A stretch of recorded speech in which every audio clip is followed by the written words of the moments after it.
Ciudad Viva, el paseo dominical por los sitios que conforman la histórica Ciudad de México. Ciudad Viva. Recorridos llenos de anécdotas. Ciudad Viva con Sandra Rodríguez. Una invitación a crear postales sonoras.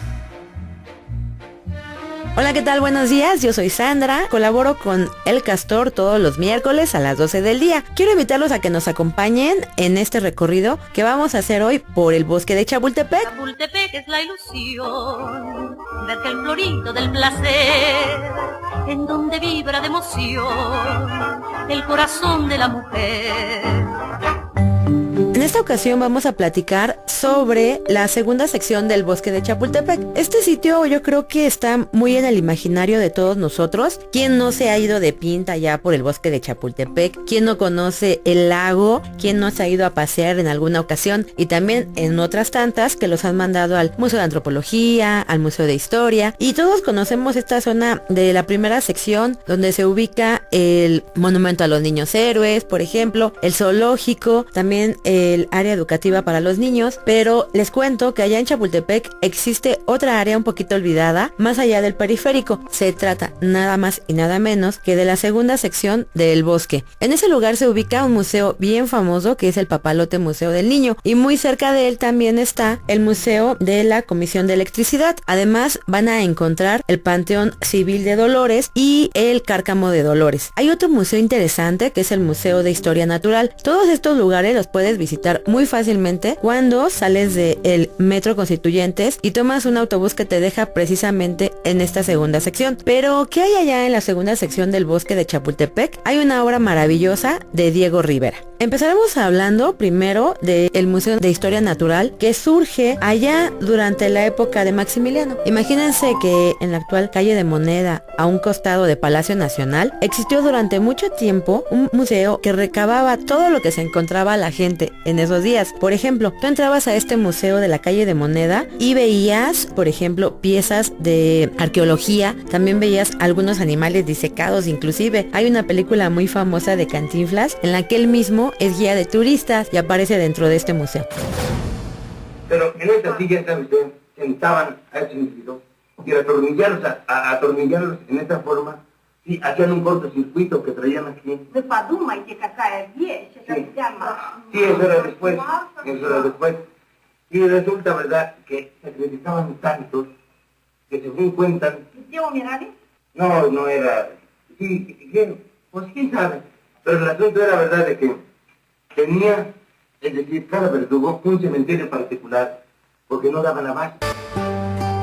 Pues en ese desorden, en ese caos, Maximiliano, cuando llega a México para el Segundo Imperio, decide dividir la colección y empezar a organizar museos. De esta colección sale el Museo de Historia, ahora Castillo de Chapultepec, el Museo de Historia Natural, como lo conocemos actualmente también, y el Museo de Geología. Así que daba para bastante esta colección. Este Museo de Historia Natural, ubicado en la segunda sección del bosque de Chapultepec, tiene más de 5 salas. Vas a encontrar cosas increíbles. Por ejemplo, ¿te gustaría conocer el carruaje de Maximiliano? Ahí lo vas a ver y vas a conocer el lujo con el que vivían ellos. También cabe destacar que este Museo de Historia Castillo de Chapultepec en su momento se pensó desde la época virreinal como un sitio para que tú pudieras observar la Ciudad de México. Sin embargo, al virrey de Gálvez, que fue quien lo manda a construir, lo acusaron de andar planeando la independencia de México y que lo que quería realmente era hacer una especie de guardia privada allá en el cerro de Chapultepec. Por eso lo cancelan. Cuando llega Maximiliano y Carlota se enamoran de este espacio. Por eso también dicen que Maximiliano decía que era Miravalle, ¿no? Este castillo, porque podía ver al Valle de México. Imagínense que por ahí cuentan que Carlota era tan celosa, que para vigilar que su marido no se fuera ahí de infiel, pidió que se hiciera una calzada que conectara el castillo de Chapultepec con el Palacio Virreinal. De esta manera ella podía observar todo esto. Así que si tú quieres descubrir mucho de la historia de nuestro país, puedes asistir a este lugar, sobre todo también porque hay murales maravillosos que hablan de la historia de México de una forma muy amena, y sobre todo los espacios. Imagínate en el castillo de Chapultepec, todo lo que vivieron estas personas. Puedes visitar la habitación de Carlota y tratar de evocar esta época en la que todos vivían entre cortinajes, entre lujo y una cantidad de personajes que se dedicaban a servirles a ellos, aunque también aportaron mucho a nuestro país. ¿Qué te parece si también hablamos un poquito del Museo de Geología, que ahora se encuentra allá en Santa María la Ribera? Para quien conoce Santa María la Ribera, ¿se acuerdan allá del kiosco morisco? Ese kiosco morisco que dicen que era un regalo de un jeque árabe, que se había enamorado de una mexicana y que pensó que tal vez de esta manera la podía conquistar, pero no es así. Lamento decirles que no es así. El kiosco morisco fue hecho para representar a México en una exposición universal, y por esta razón se monta y se manda a París. De ahí se regresa a México, llega allá muy cerca de la Alameda Central y se coloca en donde hoy se ubica el Hemiciclo a Juárez. En este sitio, que cuántas cosas nos podría contar este kiosco morisco, se realizaban los sorteos de la Lotería Nacional, y cuando se decide establecer en 1910 el nuevo Hemiciclo a Juárez, pues se traslada al mejor lugar, que sería el Jardín de Santa María la Ribera. Ahí a un costado está el Museo de Geología, y el Museo de Geología es una belleza. Cuando tengas la oportunidad de visitarlo, tienes que tomarte una fotografía en la escalera monumental, esa escalera de ensueño para muchas quinceañeras, pero además el edificio nos cuenta toda la historia de la geología en México, y tiene murales de José María Velasco. José María Velasco es un señor maravilloso que fue maestro nada más y nada menos que de Diego Rivera, imagínate.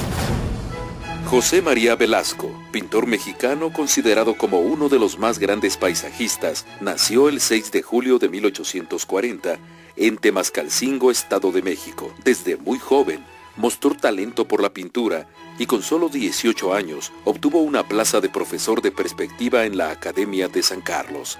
Trabajó como dibujante en el Museo Nacional.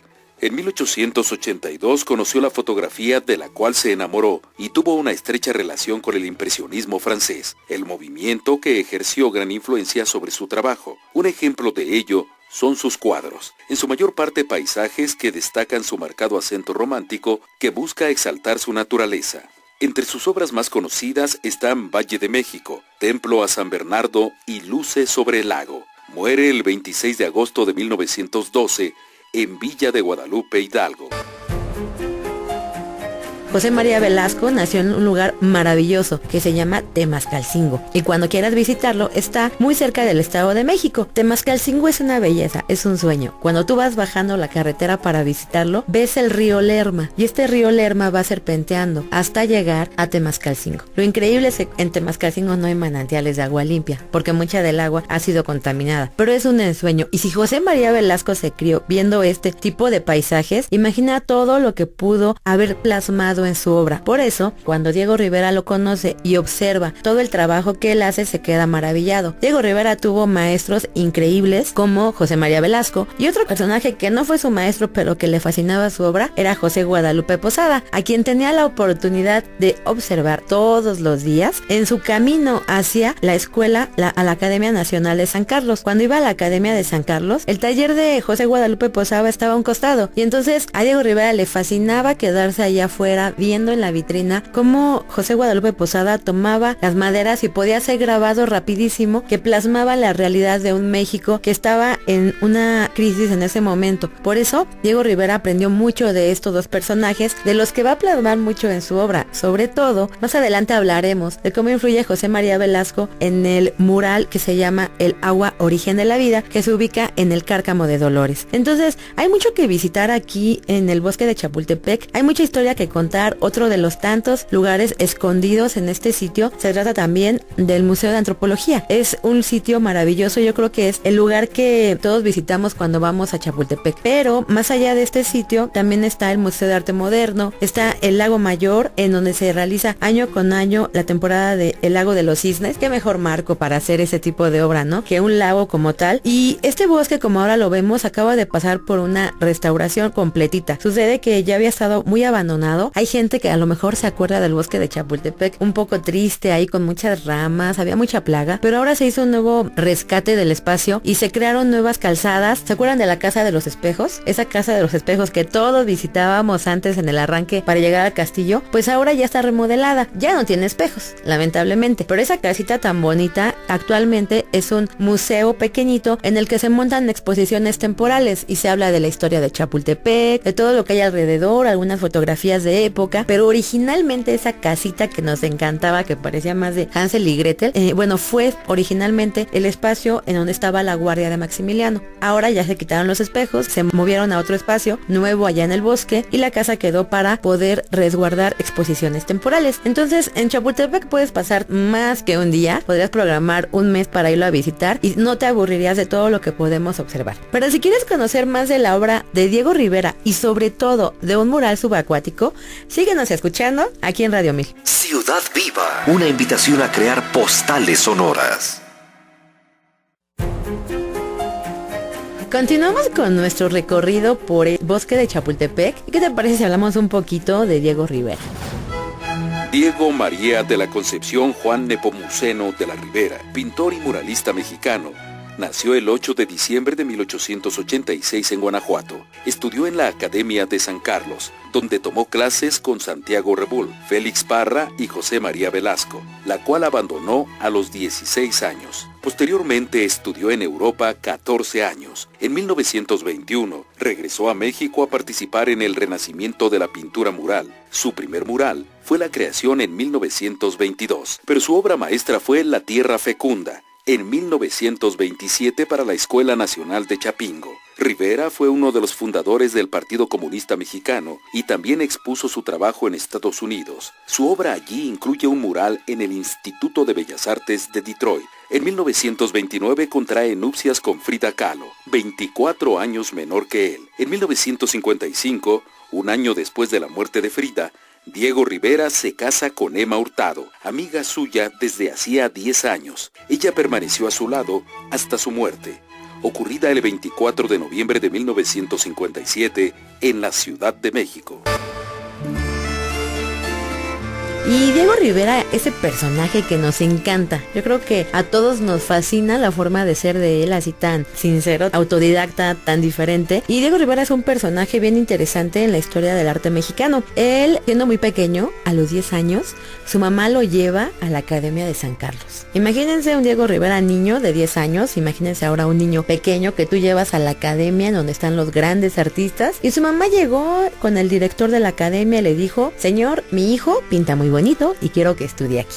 El director le dijo: ¿cómo cree, señora? Eso no es posible. Bueno, ¿qué le parece si se queda una clase, me hace un boceto y vemos? El señor pensó que, como todas las mamás cuervo que decimos que nuestros hijos son lo más maravilloso y hacen dibujos hermosos, eso iba a suceder y no fue así. El niño Diego Rivera hizo un retrato bellísimo que le encantó al director y por esta razón pudo ir a la Academia de San Carlos a los 10 años. Tenía que ir con su mamá acompañado. Su mamá lo acompañaba a la clase y él estaba de oyente solamente. Después consigue una beca, ya cuando crece, para viajar a Europa, y esta beca se la da durante el gobierno de Porfirio Díaz. En Europa él empieza a aprender las diferentes técnicas para pintar. Inclusive actualmente, si ustedes se dan una vueltecita allá por el Museo Nacional de Arte, van a encontrar obra cubista de Diego Rivera. Eso es increíble. La mayor parte de la gente pensamos en murales. Diego Rivera, murales. Diego Rivera, Palacio Nacional. Diego Rivera, Bellas Artes. Pero aquí no es así. Diego Rivera tiene obra cubista. Imagínense eso. Así que él empieza a perfeccionar sus técnicas en Europa. Cuando llega a México ya le toca el movimiento post-revolucionario y están en la búsqueda de una forma diferente de pintar. De un arte que sea completamente mexicano. De un arte en el que esto llegue al pueblo. La gente estaba acostumbrada a que antes de la revolución, si tú querías ver obras de arte tenías que ir a museos y todo estaba exclusivamente para una clase social. De esta manera Diego Rivera y otros compañeros empiezan con un movimiento diferente en el que se busca llegar a la gente. ¿Y cómo se va a llegar a la gente? Pues haciendo obra en edificios públicos. Por eso nosotros podemos observar murales maravillosos allá en el Palacio de Bellas Artes, como El hombre controlador del universo. Es una obra de Diego Rivera que de verdad le costó lágrimas, porque él, cuando lo lo hace para el Rockefeller Center de Nueva York, sucede que al señor Rockefeller no le gustó la pintura, no le gustó el mural porque estaba el rostro de Lenin. Así que le pide a Diego Rivera que lo borre, pero él dice que no, que tiene firmado un acuerdo y en ese acuerdo la obra se queda tal como él la diseñó. Rockefeller, muy enojado, le dice: termina tu obra, y en cuanto la termina, él la manda a destruir. Así, a marrazos completos, destruye el mural del Rockefeller Center, regresa Diego Rivera a México y le ofrece un espacio en el Palacio de Bellas Artes. Y ahí uno va a poder observar esta réplica de El hombre controlador del universo. Claro que Diego Rivera no se podía aguantar las ganas de desquitarse de don Rockefeller, y en el caso del mural de Bellas Artes uno va a observar el rostro de Nelson Rockefeller junto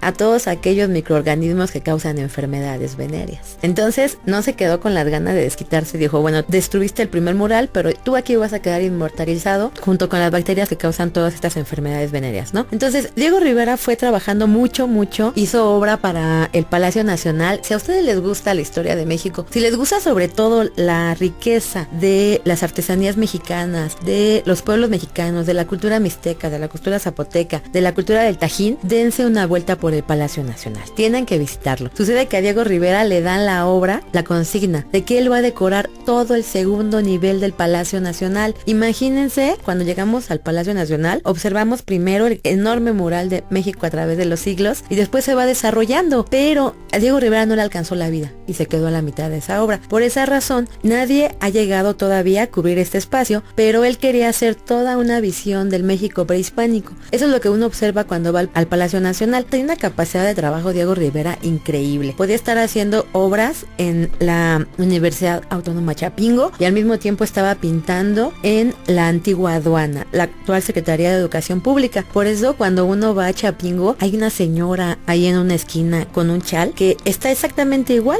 en la antigua aduana, porque al mismo tiempo estaba él pintando en dos lugares. Tenía muchos proyectos, trabajaba mucho. Dicen por ahí que en alguna ocasión Diego Rivera estaba tan cansado que se desmayó y se cayó de estos andamios que colocaban. Sus ayudantes lo llevan a su casa allá en Coyoacán y su esposa no lo quiere recibir. Y no lo quiere recibir porque pensó que se había ido de mujeriego. Pero él se había desmayado porque había trabajado muchísimo. Entonces Diego Rivera además era una persona bien sencilla y escuchaba a todos sus ayudantes. Cuentan por ahí que en alguna ocasión en Palacio Nacional pintaba su mural y se le despegaba una pieza. Pintaba su mural y se le despegaba. Entonces uno de los albañiles le dijo: oiga, don Diego, allá en mi pueblo le ponen a la mezcla nopal, ¿por qué no lo hace? A lo mejor así no se le desprende ya el muro. Y dicho y hecho, Diego Rivera dijo: bueno, pues no pierdo nada. Así que agregaron baba de nopal a la mezcla del aplanado y santo remedio, nunca se volvió a caer. Así es que de ahí en adelante también parte de la formación para hacer un mural, del material que se utiliza también es la baba de nopal en el aplanado, entre otras muchas cosas que llegamos a utilizar cuando alguien quiere hacer un mural. Pero ¿por qué en México se llaman murales y no se llama pintura al temple? Los murales son obras que se hacen directamente sobre el muro. Para eso necesitas forzosamente de un albañil que te esté apoyando. Los murales son un trabajo increíble porque cuando tú lo estás haciendo necesitas trabajar muy rápido. El albañil aplana el muro y el artista empieza a pintar. Entonces cuando empieza a pintar tiene que hacerlo en menos de 17 horas, porque en 17 horas ese muro aplanado ya se secó. El mural es mágico porque a todo el aplanado absorbe el color y de esta manera un mural dura muchos años con pocos retoques. Sin embargo, también es una técnica que tiene sus riesgos, por ejemplo, y si te equivocas, ¿cómo lo corriges? No hay forma. Diego Rivera llegó a ser tan hábil en el trabajo que hacía que llegó un momento en el que él podía pintar directamente sobre el muro sin tener que utilizar un dibujo previo. Por esta razón, también se considera que era un maestro en todo lo que hacía. A Diego Rivera hay muchos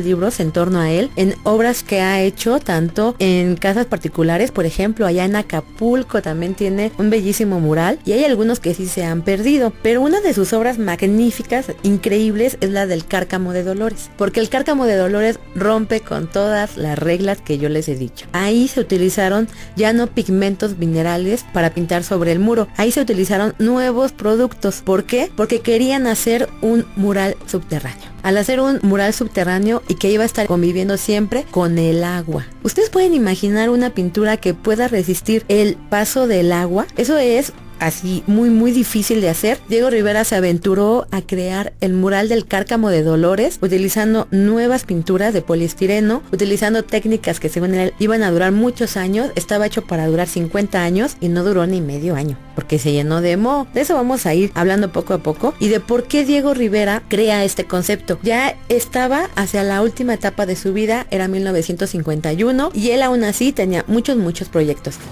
El papel del artista en la sociedad, biológicamente, es un papel de nutridor, de proporcionador de alimento. Así como el campesino proporciona alimento para el aparato digestivo y lo proporciona el ganadero y lo proporciona el horticultor, el artista proporciona alimento para el sistema nervioso. En consecuencia, el artista es un humilde obrero y su humildad le da la misma grandeza esencial que al campesino, que al floricultor, que al horticultor, que al químico, que al médico. Es un obrero esencial en el organismo social.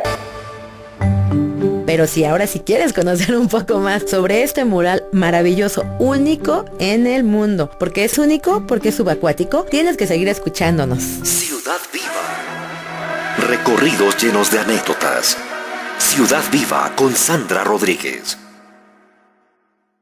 Ciudad Viva. Una invitación a crear postales sonoras. Bueno, continuando con nuestro recorrido por el bosque de Chapultepec, vamos a retomar ese tema de Diego Rivera, pero primero hay que hablar del Cárcamo de Dolores.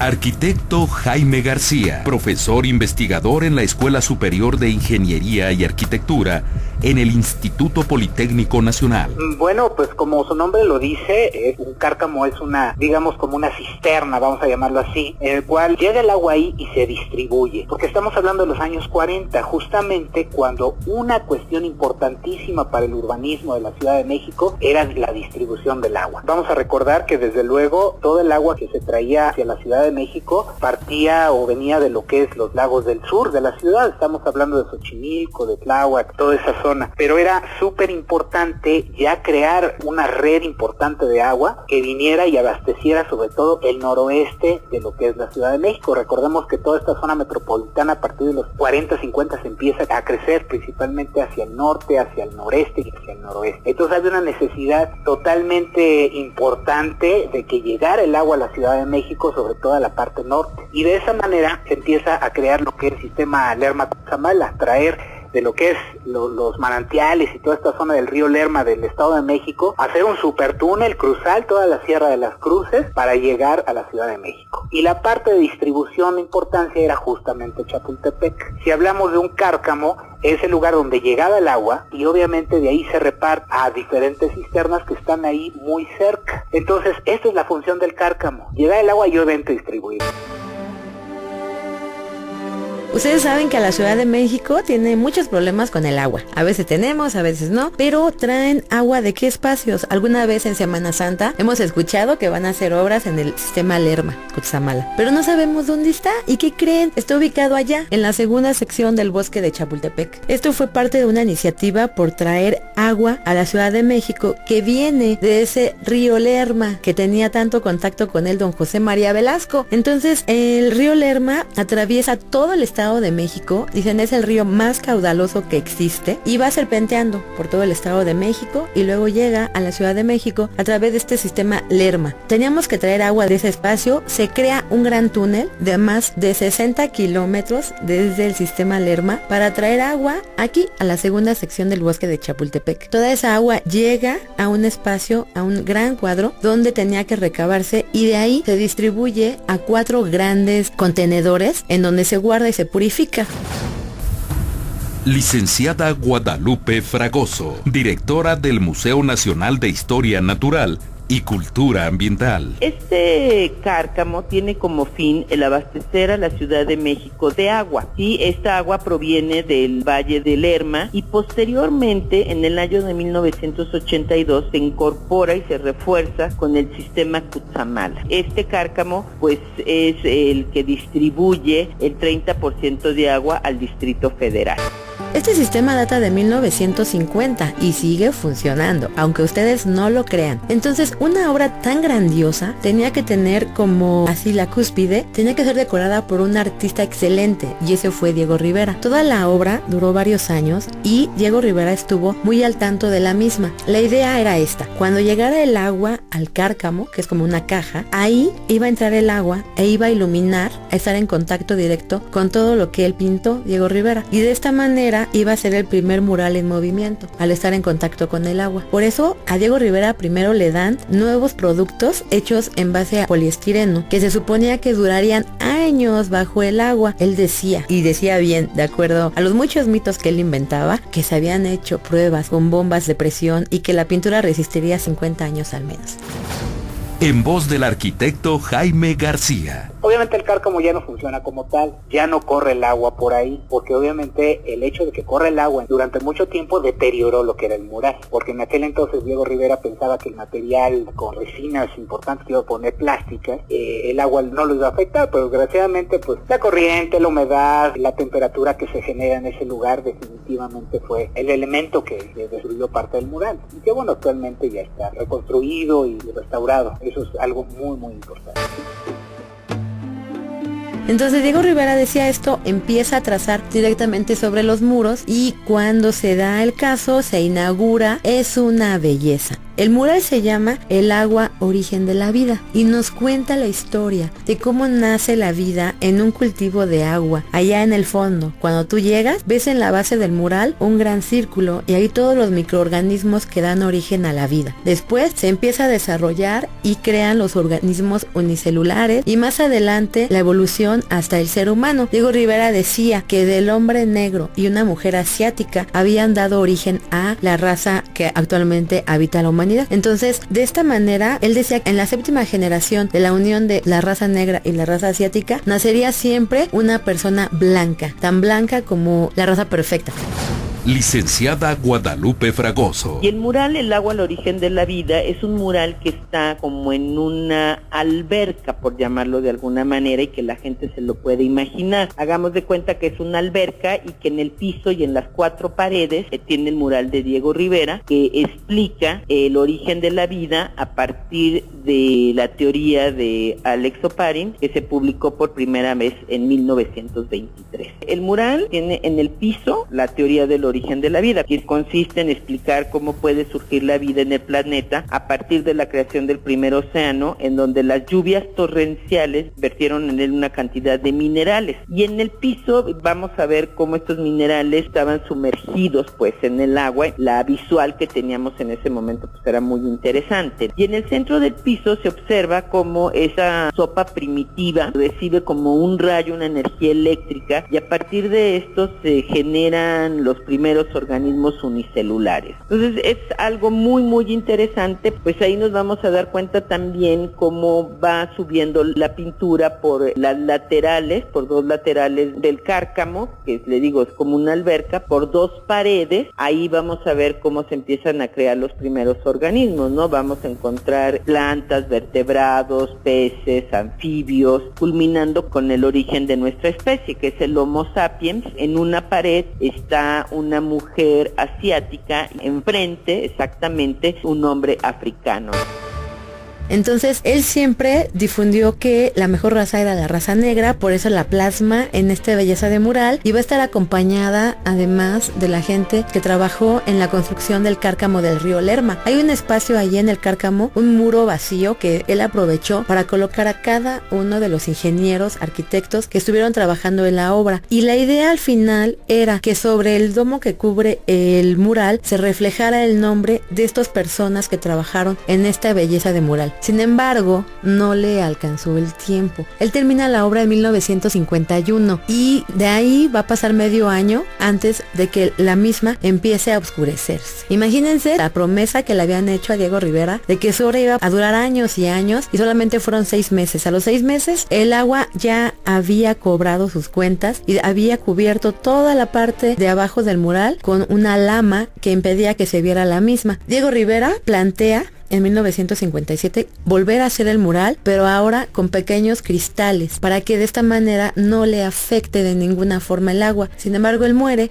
y se queda ahí, olvidado este proyecto. Para algunas personas que visitaron el Cárcamo de Dolores, y sí me han contado, dicen que todavía les tocó ver cuando pasaba el agua ahí, en esa caja. Sin embargo, se hacen obras y hacia 1992 se cierra el acceso al público, ya no se permite entrar, pero en el año 2010 se modificó todo esto, se restauró, se tuvo que hacer un trabajo muy importante porque ya no permiten que pase el agua sobre el mural y entonces se empiezan a restaurar.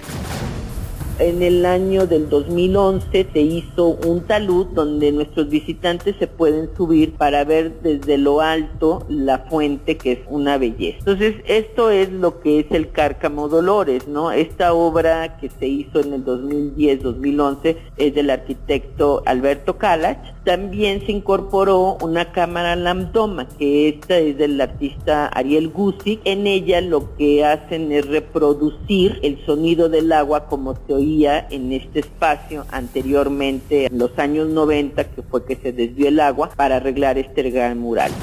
En voz de Itala Schmel, directora de Centro Imagen. Ariel Guzik es un artista muy singular. Desde hace cerca de 30 años ha estado explorando ciertos aspectos de la electrónica y de la física clásica con un sentido más artístico que científico, en el cual el objetivo es crear unas máquinas musicales que funcionan a partir de energías que provienen de la naturaleza, de las plantas, del movimiento de las nubes, del movimiento del agua, e incluso de la estática y la entropía del ambiente. Bueno, Ariel Guzik ha creado una serie de máquinas, cada una con una particularidad, y bueno, hizo la cámara lambdona en el Cárcamo de Chapultepec, en donde está el famoso mural de Diego Rivera y la fuente de Diego Rivera, una intervención muy bella, en la que hay realmente un diálogo con el espacio arquitectónico, también con la obra del muralista, en donde no se interfieren, sino que se dialogan. Es una pieza que es de vientos, es un tipo de órgano lo que es la cámara lambdona. La cámara lambdona recibe información del agua que entra de manera subterránea, es decir, no es el sonido del agua ni es el movimiento del agua, es más bien las ondas, movimientos energéticos que genera la entrada del agua, lo que motiva, lo que es captado por los sensores de la cámara lambdona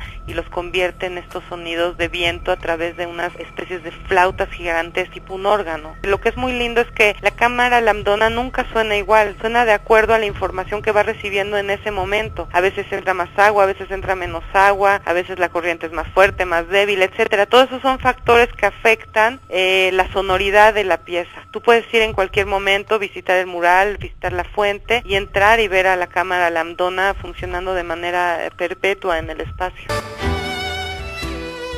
El Cárcamo de Dolores se convierte en la parte central también del área interactiva del Museo de Historia Natural. A partir del 2010, aquellos que en alguna ocasión fuimos a esa segunda sección y que nos quedamos muy desangelados cuando la visitamos porque estaba muy olvidado el Cárcamo y no se veía nada, de verdad tienen que visitarlo, es otra cosa. Ahora el agua sigue su cauce, pero pasa y abraza este hermoso Cárcamo y ahora escuchas el sonido del agua en el exterior. Entonces el renovado Cárcamo de Dolores da realmente la visión de lo que quiso plasmar Diego Rivera, un espacio en el que convive el agua, en donde surge esta vida y donde nos habla de esa relación Ciudad de México y el agua, una relación de amor-odio en donde estamos sobre mucha agua nosotros, sobre un conjunto de lagos, pero también padecemos las sequías y la carencia de la misma. Afuera de este mural hay un personaje bien interesante y es que los mexicanos no podíamos dejar de hablar del agua sin hablar de un dios maravilloso, el dios Tlaloc, que se representa al exterior de este mural del agua del Cárcamo de Dolores. Y es que Tlaloc es más allá que un dios. Tlaloc es la lluvia, Tlaloc es la tormenta, Tlaloc son los rayos. Entonces Diego Rivera, que le encantaba todo lo del mundo mesoamericano, también dejó espacio, y no un pequeño espacio, un enorme espacio para dedicarlo a Tlaloc. Imagínate que tú vienes entrando en un avión a la Ciudad de México y cuando bajas la mirada hacia la segunda sección de Chapultepec te encuentras con una escultura enorme de de Tlaloc, que te está dando la bienvenida a la gente que llega a la ciudad. Eso era lo que quería plasmar Diego Rivera. Ahora con las nuevas tecnologías, si tienes oportunidad, entra a Google y en Google puedes buscar la escultopintura de Tlaloc y se ve perfecto. Desde el cielo se ve esa escultura maravillosa que hace Diego Rivera. Diego Rivera pensaba que siempre deberíamos de tener muy presente nuestro pasado prehispánico y entonces plasma a Tlaloc. Tlaloc es un hombre, es una deidad que se dedica a proveer de agua al México prehispánico. A él se le pedía para todas las tormentas, a él se le pedía para que existiera la temporada de lluvias y en esa temporada de lluvias siempre se le hacían ofrendas a Tlaloc. Así que no es casualidad que en el Cárcamo de Dolores tengas una visión clara de este dios maravilloso, de este dios dador de vida que entregaba a los hombres el agua para poder cultivar, pero también podía entregar unas grandes tormentas que en muchas ocasiones inundaron México Tenochtitlán. Pero de esto vamos a hablar más adelante, sobre todas las leyendas que hay alrededor de Tlaloc. Por ejemplo, ¿sabías que a los niños chillones de 3 años se los ofrecían a Tlaloc? ¿Por qué? Porque ellos atraían la lluvia. ¿También sabías que allá en Patitlán se hacían algunos ritos interesantes para pedir la lluvia? ¿Y sabías que además, cómo hace el sonido de la lluvia? ¿Cómo hace el sonido de las tormentas? Pues de todo eso te vamos a hablar cuando regresemos. Continúan con nosotros. Ciudad Viva, el paseo dominical por los sitios que conforman la histórica Ciudad de México. Ciudad Viva con Sandra Rodríguez. Ciudad Viva. Recorridos llenos de anécdotas. Ciudad Viva con Sandra Rodríguez.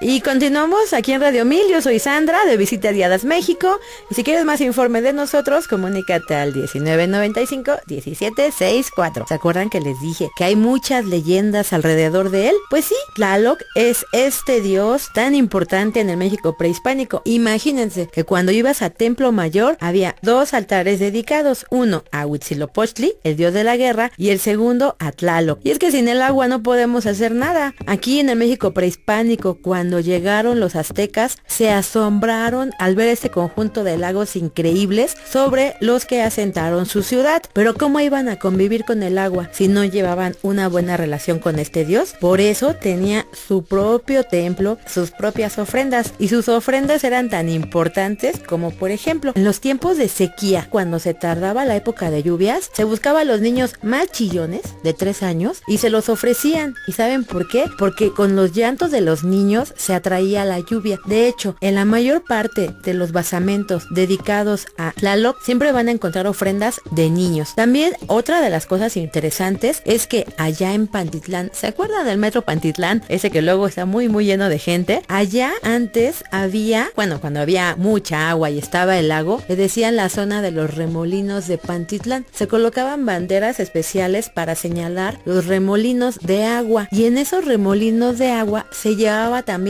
a niños pequeños a ofrecer, pero sobre todo los niños tenían que tener características bien especiales, como cuáles: tener 2 remolinos en la cabeza para poder pedirle a Tlaloc lluvia. Y la lluvia, la fiesta importante para solicitar la lluvia, se llevaba a cabo el 4 y 5 de mayo, que ahora conocemos tanto como la Santa Cruz, ¿se acuerdan? Pues sucede que el 4 y 5 de mayo se ofrecía a Tlaloc todo lo necesario para que trajera la lluvia aquí a México Tenochtitlán, y la lluvia entonces a partir de esa época se marcaba el inicio de esa temporada de lluvias y cómo se iba a convivir con esta. México ha sufrido inundaciones toda la vida, imagínense. Allá en el México prehispánico alguna vez se desbordó, había un albarradón que dividía el agua salada de Texcoco del agua dulce de los lagos de Xochimilco, y entonces se desborda e inunda México Tenochtitlán. También en alguna ocasión se desbordó un manantial allá en Churubusco, y de esta manera también muere uno de los tlatoandis mexicas. Entonces,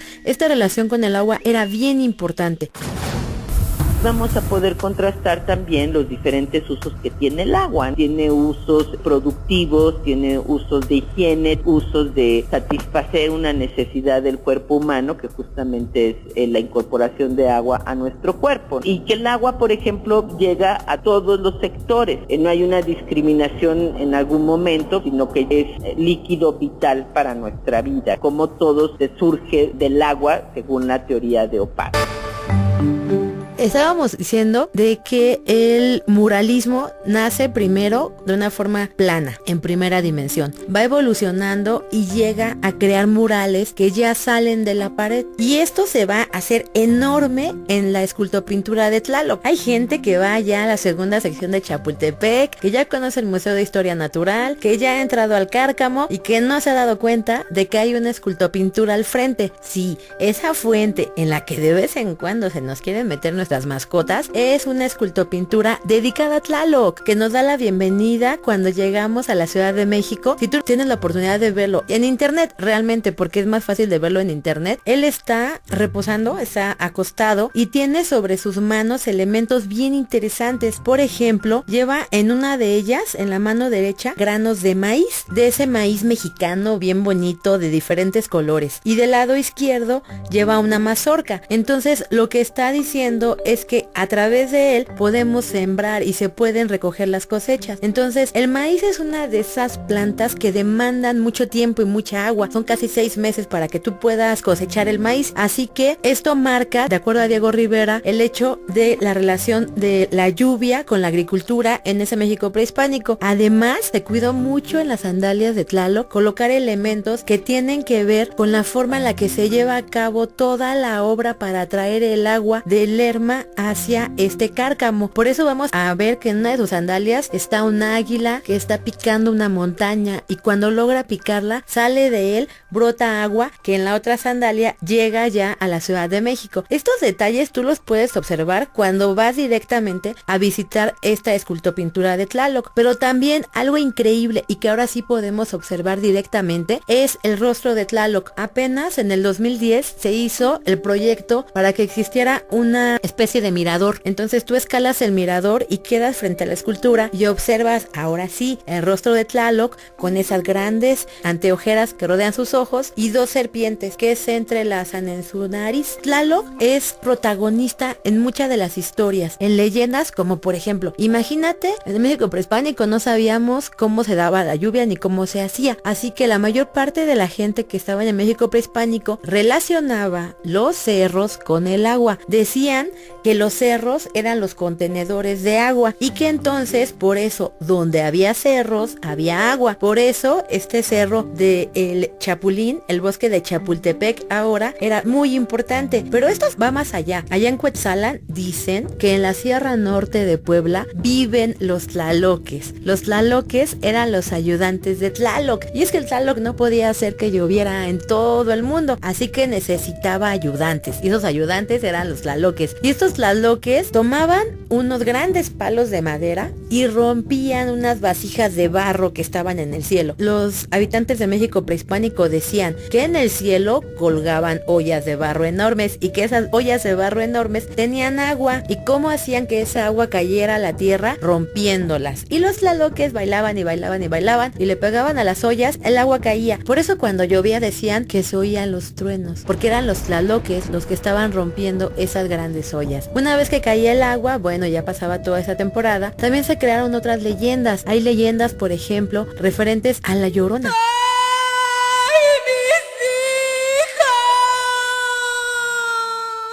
La Llorona simplemente siempre vive en agua, siempre rodeada de agua. Ella nunca va a aparecer en el desierto. Ella vive en los lagos, a la orilla de los ríos. Allá en Hidalgo dicen que se aparece la Llorona solo a los varones y cuando se les aparece los toma y los arrastra y los lleva a otros sitios del lugar. Eso es allá por la zona de Zempoala. También cuentan que en torno al agua hay otras tantas leyendas, por ejemplo, aquella de los manantiales de Jalisco, que eran unos manantiales donde brotaba agua muy muy caliente, y para evitar esto se pide que se ofrenden el corazón de un niño y una niña, y una vez que los ofrendan, entonces se calman estos manantiales de agua hirviendo. También hay leyendas en torno allá en Yucatán a esos maravillosos cenotes de agua hermosos, en donde decían que vivía un gran monstruo llamado el Cacasbal. Era una especie de serpiente que andaba ahí en esos cenotes con ojos muy brillantes y que lo mata un anciano con una rama muy fuerte. Ese anciano era un dios, entonces lo castiga, y ese cenote bellísimo, claro, cielo se torna oscuro por toda la maldad de este Cacasbal.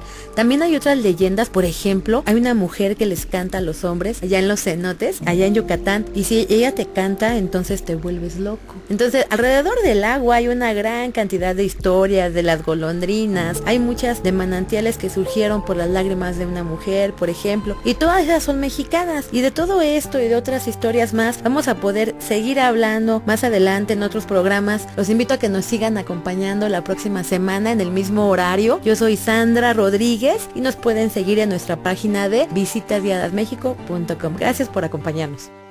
Ciudad Viva, el paseo dominical por los sitios que conforman la histórica Ciudad de México. Ciudad Viva con Sandra Rodríguez.